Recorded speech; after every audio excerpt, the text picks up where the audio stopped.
증시가 이제 제일 두려워했던 긴축에 대한 이슈가 일단은 사라져버렸어요, 당분간.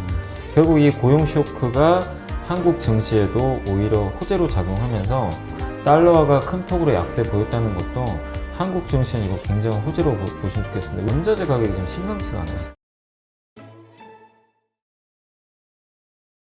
오늘도 이제 책 한 권을 좀 소개해 드릴게요. 그로스, 경영자로 성장한다는 것.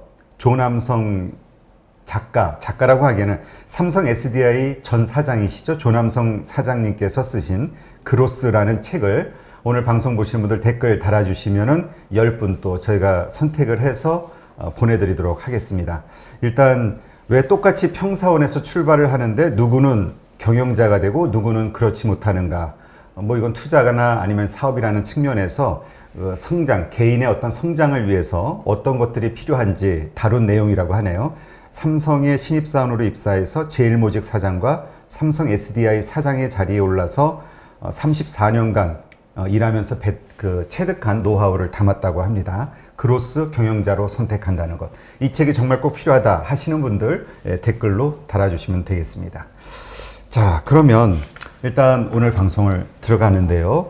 일단 지난주 미국에서 고용 쇼크가 나왔죠. 그래서 네. 시장이 더 빠지는 거 아니야? 라고 생각하는 분들도 있었을 텐데 오히려 시장은 거꾸로 가고 있답니다. 왜 그러죠? 그러니까 시장 보실 때요. 지금 경제 지표가 너무 잘 나오면 오히려 악재예요. 지금 그렇게 보셔야 되니까 많은 분들이 지표에 현혹되시면 안 되고 예전에도 그 금리 인상이 이제 좀 사이클이 이제 좀 어느 시점에서는 좀 가능한 거 아니냐 이런 논란이 있었을 때도 보면은 예전에 그 금융위기 터지고 나서도 사실 이제 금리를 올리지 않았죠. 근데 이제 지수가 올라가면서 경제 지표가 좋게 나오면 미국이 금리 올리겠다.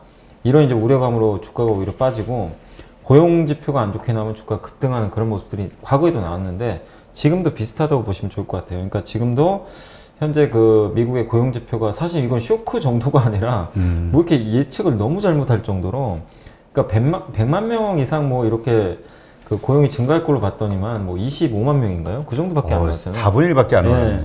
그러니까 너무 이제 예측이 잘못된 걸 수도 있는데 그걸 간과했던 것 같아요. 사람들이 한마디로 그냥 집에서 놀기를 원하는 거예요. 왜냐면 집에서 놀아도 그냥 오히려 나가서 일하는 것보다 돈을 더 줘요. 그렇죠. 뭐 정부에서 주는 돈도 있고. 그게 더 많다 보니까 근데 물론 이제 그거는 기한이 한정돼 있기 때문에 영원하지는 않습니다. 근데 굳이 내가 구직 활동은 지금 열심히 할 필요는 없는 거죠. 그러다 보니까 지금 이제 거기에 대해서 좀 시장이 예상을 잘못했던 것 같아요. 그래서 고용 쇼크가 나왔는데 다만 이제 이게 증시의 호재죠. 그러니까 연준 의장이 괜히 이런 얘기를 한 게 아니구나. 내 눈으로 고용지표 확인하기 전까지는 안 올린다고 했는데 시장이 자꾸 안 믿었거든요. 근데 몇 수 앞을 내다보신 건지 제가 모르겠는데 어쨌든 그 연준 의장 말대로 됐어요. 아직은 갈 길이 멀어요. 갈 길이 멀고 그 다음에 오늘 보니까 미국 상무부에서도 그런 얘기를 했다고 하더라고요. 미국이, 그러니까 전 세계가 이 팬데믹에서, 코로나 팬데믹에서 탈출하는 거는 의외로 더 시간이 더 걸릴 것 같다. 이 얘기는 뭐냐면 경제 정상화까지는 우리가 생각한 것보다 더 시간이 필요하다는 얘기인데 이 발언에서 알 수 있는 건 미국은 돈 줄이는 거는 지금 전혀 고려치 않고 있고 계속 푼다고 보시면 돼요. 그러니까 언젠간 줄이겠죠. 언젠가는 뭐 물론 줄이겠지만 그 시간이 우리가 생각했던, 그러니까 가장 빨리 예상하신 분이 6월달 FOMC에서 혹시 그 테이퍼링 얘기하는 거 그렇죠. 아니냐. 예. 그런 보고서도 몇 개 나온 게 있는데 그래서 이제 6월에 긴장하라는 얘기도 있었는데 이건 이제 물 건너 간 것 같고 빨라야 9월입니다. 9월 FOMC까지는 시간이 남아 있잖아요. 그렇게 본다라면은 증시가 이제 제일 두려워했던 긴축에 대한 이슈가 일단은 사라져 버렸어요. 당분간. 그리고 시장을 지탱하는 것 중에 하나가 지금 그거잖아요. 기업들의 이익 전망치인데 제가 이번 주도 확인해 봤거든요. 이번 주도 0.4% 정도 올랐어요. 손익 추정치가. 그러니까 매 주마다 뭐 단 0.1%라도 계속 올라가고 제가 1월부터 그 데이터를 매주 봤는데 단 한 번도 마이너스 기록한 적이 없어요. 그러니까 매주 올라갑니다. 그러면 이익도 좋고 거기다가 지금 이 금리에 대해서도 걱정할 게 없어졌기 때문에 그러면 이렇게 시장 참가자들이 딱 봤을 때 이거 뭐지? 그냥 일단 리스크를 우리가 짊어져도 되겠구나. 부담이 없는 거죠. 그리고 그러다 보니까 이제 오늘 또 그동안 부진했던 기술주로 좀 베팅이 들어오는 것 같아요. 사실 미국도 지난 금요일 날 나스닥이 좀 강했잖아요. 오랜만에. 그렇죠. 물론 뭐 엄청나게 급등한 건 아니지만 우리 한국에서도 보면 그동안 뭐 자동차, 반도체, 2차 전지 이쪽 섹터가 되게 약했었어요. 바이오까지. 근데 오늘 이 네 개 섹터가 다 강합니다. 그렇다는 얘기는 성장주들에 대한 이제 부담 요인이 해소됐기 때문에 이쪽으로 좀 매수가 들어온다는 건데, 결국 이 고용 쇼크가 한국 증시에도 오히려 호재로 작용하면서 지금 시장이 좋은 분위기고, 그리고 그 금요일 날 제가 보면서 놀란 게 달러화가 급락을 했더라고요. 미국에서 지금 달러가 90점 한 3 정도 될 텐데, 이게 지금 아직 90을 깬 적은 없거든요. 이게 잘나면 90 깰 수도 있어요. 그러면은 우리나라 원달러 환율이 1100원 깨고 1080원까지도 갈 수도 있습니다. 이러면은 외국인들이 안 살 이유가 없어요. 주식은. 그렇죠. 네, 그래서 달러화가 큰 폭으로 약세 보였다는 것도 한국 증시는 이거 굉장히 호재로 보시면 좋겠습니다. 왜 달러가 약세냐면 미국의 경제가 전 세계에서 제일 좋을 줄 알았거든요. 그래서 달러가 사실 강했었어요. 그렇죠. 거기까지. 예. 근데 이거 뚜껑을 열어보니까 이게 뭐지? 왜 고용이 너무 안 좋은데? 이러니까 이제 달러와 약세 요인이 생겨버린 거죠. 근데 반대급부로 유럽이 좀 생각보다 지금 괜찮아요, 분위기가. 유로존이 뭐 백신 보고 빨라지면서, 그러다 보니까 아, 달러화보단 유로가 좀 매력적이구나. 이제 이런 또 움직임이 나온 것 같아요. 그래서 지금 달러화가 급락을 했고, 이 부분까지 오늘 국내 증시에 굉장한 호재로 작용하면서 한국 증시가 어쨌든 지금 전고점을 넘어서고 있다라고 보시면 되겠습니다. 그러니까 사실 우리가 미국 경제가 너무 좋다 보면 우리 신흥국에 투자된 자금들을 전부 정리해서 더 네, 미국으로 맞아요. 가지 않을까 이걸 네. 걱정했었던 건데 네. 뭐 그럴 염려가 네, 사라졌으니까. 맞습니다. 그리고 또 사실 지난주 우리 중후반까지 가장 걱정했던 게 이제 테이퍼링이 네. 되는 거 아니냐. 네. 벌써 이야기가 나온 게 옐런 의장에 의해서 네. 금리 인상 얘기도 나왔고 이런 얘기들이 있었는데, 일단 이거는 이제 물 건너갔다. 그러니까 시기는 좀 많이 늦춰졌다. 이렇게 그러니까, 봐야 되겠죠. 예, 언젠가는 하겠죠. 왜냐하면 이제 앨런 재무장관이 실없는 소리 한 것 같진 않아요. 제가 봤을 때는. 언론 플레이한 예, 것 같아 예. 서로. 근데 미리 일단 떠본 것 같고 시장 반응을. 근데 시장 반응이 생각보다 너무 썰렁하니까 일단 주워 담았어요. 주워 담았지만 속내는 아마 테이퍼링도 언젠가는 고민을 하고 있는 것 같아요. 왜냐하면 지금 돈이 많이 풀린 건 인지를 하고 있다 보니까. 근데 그 시기가 시장이 생각하는 거는 어쨌든 6월경 FOMC에서 언급을 한 다음에 6월에 언급을 하면요 내년 초에 시행을 하는 거예요. 바로 하는 게 아니라. 그렇죠. 근데 이제 이게 아마 조금 더 늦춰질 것 같아서 2022년 하반기 돼야 테이퍼링이 가능하지 않을까, 이런 시나리오로 좀 바뀌는 것 같습니다. 그러면은 시장이 우려했던 좀 선제적인 테이퍼링 가능성도 없어졌고, 연준 의장의 얘기는 2023년 자꾸 얘기하고 있거든요. 그러면 금리 인상을 예정보다 빨리 할 가능성은 거의 없어진 것 같아요. 그래서 긴축 이슈는 조금 해소됐다, 이렇게 보시면 좋을 것 같고, 다만 변수가 하나 있는 게, 지금 오늘도 아까 보니까 중국의 철강석 가격이요, 중국에서 거래되는 철강석 선물 가격이 상한가가 10%인데 그게 상한가를 찍어버렸어요. 그러니까 이게 뭔 얘기냐면은 우리가 한 가지 경계를 해야 될 거는 원자재 가격이 좀 심상치가 않아요. 그러게 지금 뭐 원자재 픽사이클이 예. 왔다 뭐 이런 얘기도 하고. 근데 그러죠. 이게 결국 뭐냐면 지금 원자재가 이렇게 올라가면 공급이, 그러니까 그 물가가 올라가요. 그러니까 그 제품 가격도 나중에 따라서 올려버리거든요. 그렇게 되면은 지금 이게 물가가, 고용은 이제 괜찮아졌는데 물가가 뒤통수를 때려버릴 수도 있어요, 잘못하면. 그래서 원자재 가격이 반드시 안정화를 해야 됩니다. 그래서 제가 좀 기대하고 있는 것 중에 하나가 유가가 좀 빠져야 될 것 같아요. 유가가 상징성이 있는데, 이란과 미국의 핵 협상이 재개된다는 얘기가 자꾸 도는데, 거기서 이제 양국이 좀 뭔가 이란의 제재를 해제해 준다거나 그런 시그널이 나오면 유가의 그러니까 원유 공급이 늘어나죠. 이란이. 그렇죠. 예, 경제가 재개되니까. 그게 하나의 이제 포인트가 될 것 같은데 아직은 결정된 건 없어요. 근데 유가가 일단 안정감을 찾아야 이 물가에 대한 우려가 해소가 되는데, 지금 아직은 여러분들이 증시에 대해서 한 가지 항상 신경을 쓰셔야 될 거는, 지금 뭐 물론 뭐 여기서 꺾인다는 게 아니라 이 물가가 지금 어떻게 될지 모르겠어요. 또 이번 주에 물가지수 또 발표되잖아요. 근데 원자재 가격이 지금 너무나 올라가는 것 자체는 부담이고, 아까 뉴스 보니까 정유주한테 호재였던 것 같긴 한데 미국에 그 최대 그 이 정유 설비가 있나 봐요. 거기가 되게 또 아이러니하게 뭐 그런 설비가 무슨 사이버 테러를 당했대요. 아 그래요? 저도 아니 무슨 뭐 정유 시설은 사이버 테러를 해가지고 그게 가동이 안 되나 봐요 지금. 그래서 휘발유 가격이 지금 튀고 있다고 합니다. 이 가솔린 가격이.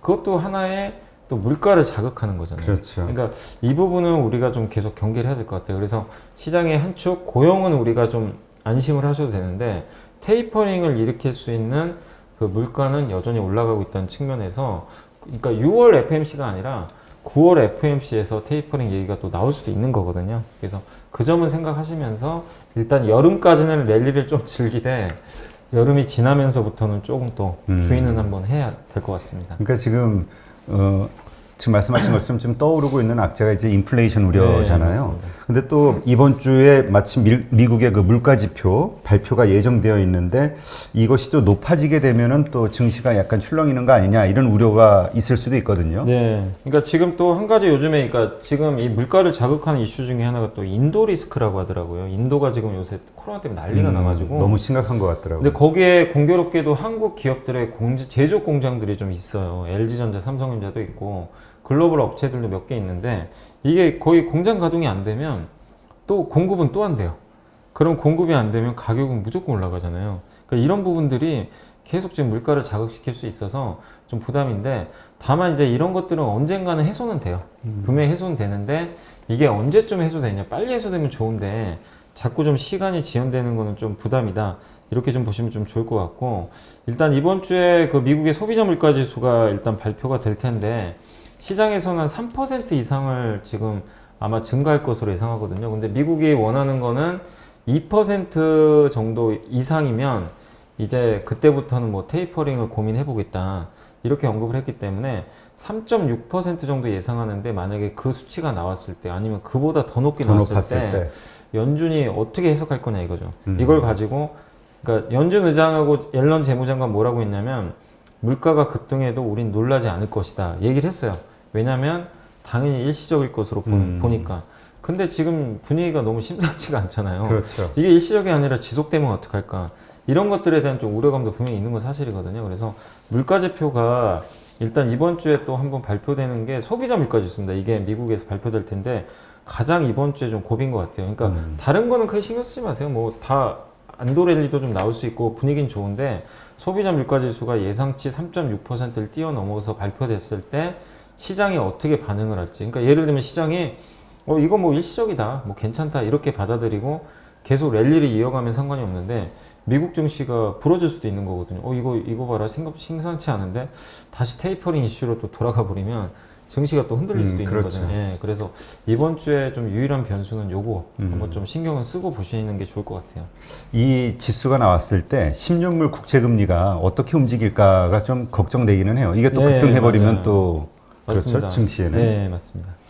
자, 그러면 또 예정되어 있는 게 이번 주 연준 위원들의 연설도 있죠. 네, 연준 의원들이 그 5월 11일 날입니다. 내일 브레이너드 연준 이사가 이제 이제 성명서, 그러니까 발언을 할 텐데 이제 과거에 이제 한번 내놨던 성명이 뭐냐면 조금 이제 그러니까 미국의 위험 자산에 대해서 좀 경고를 예전에 한번 했었어요. 이분이. 그러니까 뭐라고 했냐면 다양한 종류의 자산 밸류에이션이 이미 높아진 상태였던 작년보다 더 상승하고 있다.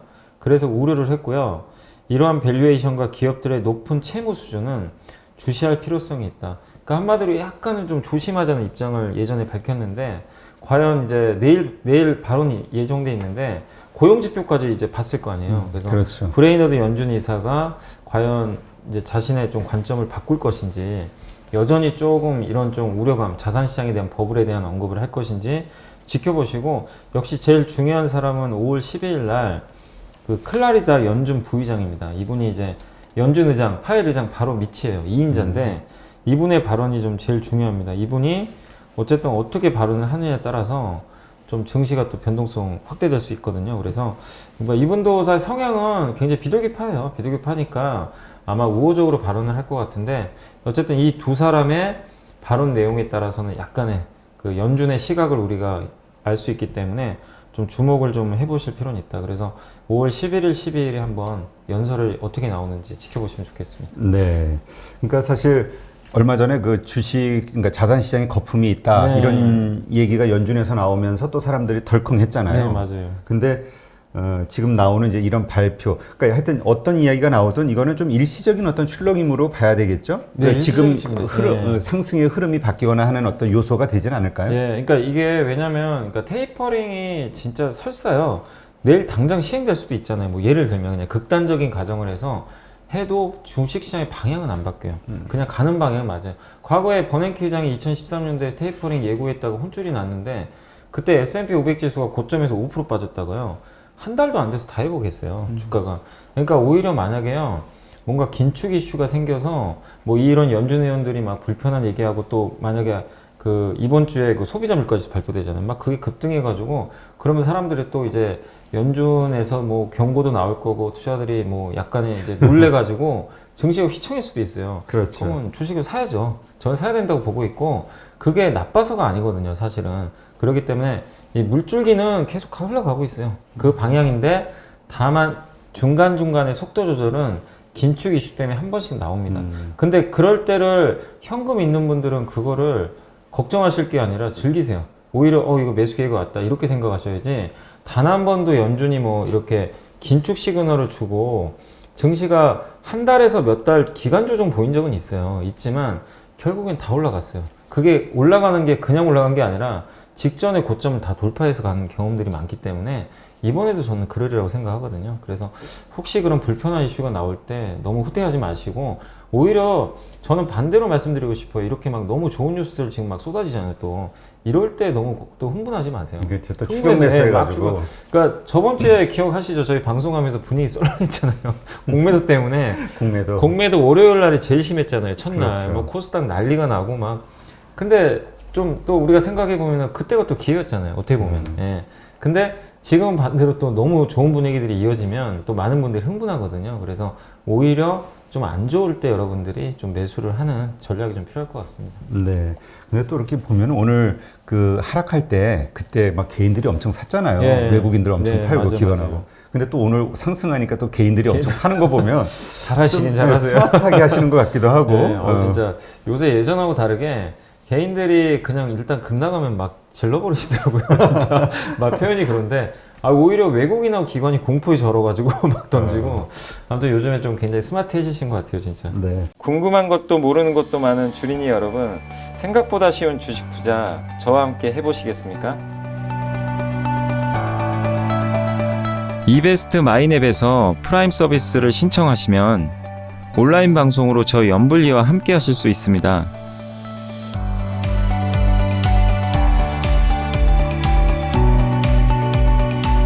프라임 서비스를 신청하시려면 이베스트 마이넷 어플 설치 후 다이렉트 계좌 개설 메뉴에서 계좌 개설을 진행해 주세요. 다이렉트 지점 선택은 필수입니다. 마지막으로 이벤트 코드란에 연불리를 입력하시면 주식 상품권 10,000원을 화요일에 지급해 드립니다.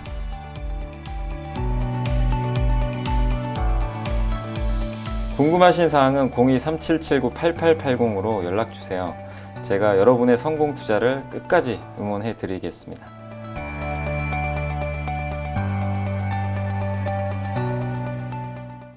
자, 그런데 이거는 어떤 얘기입니까? 그 내년도 세금 인상 가능성 때문에 기존에 많이 오른 그 기술주에서 차익 실현이 나올 수 있다. 이 예. 얘기는 어떤 얘기죠? 그러니까 뭐 이번 17일날 연방소득세 뭐 신고일이라는 미국 얘기- 얘기인가요? 예, 미국입니다. 미국도 있고. 그러니까 연방소득세가 우리나라로 따지면 종합소득세 같은 거라고 생각하시면 돼요. 이제 연방이 세금 내는 건데 그런 이제 세금을 내기 전에 이제 아무래도 좀 그러니까 자기가 매물을 내놓는 거죠. 이익을 좀 확정하고 싶어서 미리 그런 경우들이 좀 있다고 하고 그 다음에 내년에 세금 인상 가능성은 뭐냐면은 지금 이번에 바이든 대통령도 그 얘기를 했잖아요. 그 저번에 그 가족계획 법안 얘기할 때 이 재원을 마련하기 위해선 자본이득세를 올려야 된다. 그게 20%인데 연간 100만 달러, 그러니까 우리나라 돈으로 10억 이상 이제 소득이 난 그런 이제 사람들 같은 경우 그렇게 많지는 않겠죠. 근데 그 사람들만 대상으로 해가지고 자본이득세를 20%가 아니라 39.6%까지 더블 올리겠다. 이렇게 언급을 했거든요. 근데 사실은 이제 물론 이제 이게 진짜 현실화되면은 고소득자나 이렇게 좀 금액이 크신 분들은 이거 내년에 세금 인상 있으니까 주식을 빨리 좀 확정을 하려는 그런 움직임들이 나올 수가 있어요. 수익 실현은 나중에 뭐 내년에 그냥 내가 세금 내는 것보다는 그냥 빨리 수익 실현하고 현금화하는 게 낫겠다 이렇게 나올 수도 있는데 근데 저는 그 가능성이 그렇게 높지 않다고 보고요. 왜냐면 공화당이 절대적으로 좀 반대라고 있고요. 너무 높다고. 그리고 그 협상의 기술이잖아요. 일단은 그렇죠. 굉장히 세게 불러요. 그리고 민주당 내에서도 좀 일부 반발이 있어요. 그렇기 때문에 이 부분은 아마 제가 봤을 때는 39.6%는 좀 오반 것 같고 아마 올린다면 30% 초반대 여기서 절충안이 좀 나오지 않을까 싶고, 그리고 이것 때문에 뭐 매물이 나올 수 있지만 너무 걱정하실 필요는 없을 것 같고요. 그리고 중요한 거는 이거를 왜 하느냐가 중요한 것 같아요. 왜 세금을 올리겠어요? 미국 경제를 살리려고 올리는 거예요. 왜냐하면 그 재원이 있어야 뭘 투자를 하는 거니까. 예. 뭐 풀든 하니까. 네, 그래서 미국의 그 인프라라든가 경기 부양을 위한 하나의 재원 마련이기 때문에 내용이 나쁘진 않습니다. 그래서 너무 증세 이슈에 시장이 휘둘릴 필요도 없고, 휘둘린다면 그 역시도 저는 좀 매수 기회다 이렇게 좀 보고 있습니다. 네, 알겠습니다. 근데 어떤 분들이 이런 질문을 하시던데요. 연 부장님은 매도 의견은 없고 왜 매수 의견만 있냐고. 아니 그러면 그동안 매도 의견이 맞았는지는 잘 모르겠네요. 제가 작년 8월부터 방송했거든요. 그때 지수가 2250이었어요. 그때부터 저는 이제 올해 1월 달에만 좀 조심하자 그랬어요. 그때 이제 아마 기억하시겠지만 그날 너무 개인 투자 흥분한 날 있잖아요. 그렇죠. 예, 그날 딱 한 번 제가 조심하자 그랬고, 예, 저는 뭐 오히려 빠질 때, 근데 제 방송 보신 분들은 아시겠지만 저는 항상 그래요. 이렇게 너무 오늘 같은 날 매수하라는 의미가 아니라 좀 지난주 월요일도 한번 되돌아보세요. 그렇게 급 나갈 때, 그러니까 강세장에서도 한 번씩 빠질 때가 있어요. 그럴 때 사시면 좀 좋다는 거지. 뭐 제가 뭐 매일매일 사자. 저는 이런 스타일 아니거든요. 그러니까 방송을 좀 제대로 안 보신 것 같아요. 그러니까 방금 말씀하신 분은. 그래서 저는 뭐 1년 내내 사자는 얘기가 아니라 그 중간중간 흔들릴 때 사자. 왜 그 말씀을 자꾸 드리냐면 저는 가는 방향을 위로 계속 보고 있거든요. 지금도 변함이 없어요. 제가 아직도 꺾였다고 안 보고 있기 때문에. 그래서 중간중간에 눌림목 조정을 이용해서 좀 매수를 해보자. 그런 시각에는 전혀 변함이 없습니다. 네. 만약에 이제 매도해야 되는 어떤 상황이다. 시장이 좀 꺾일 것 같다. 네. 이렇게 느끼셨을 때는 분명하게 또 그 의견을 얘기를, 주시겠죠? 네, 당연히 해야죠. 네. 네. 알겠습니다.